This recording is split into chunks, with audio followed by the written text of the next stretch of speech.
खुलुमबाय।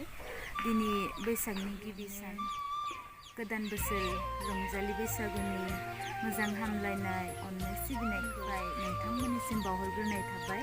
फागुननि बार बारनायजों फागुना जोंनो मोनसे गिदिर सान एबा बोथोर होलांदों।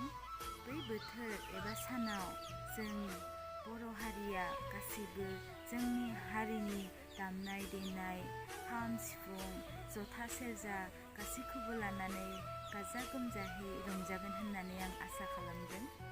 आं बेखौनो खावलायनो लुगैयोदि जोंनि रंजानाया जाहाथे रावनिबो खहानि जाहोन जाया।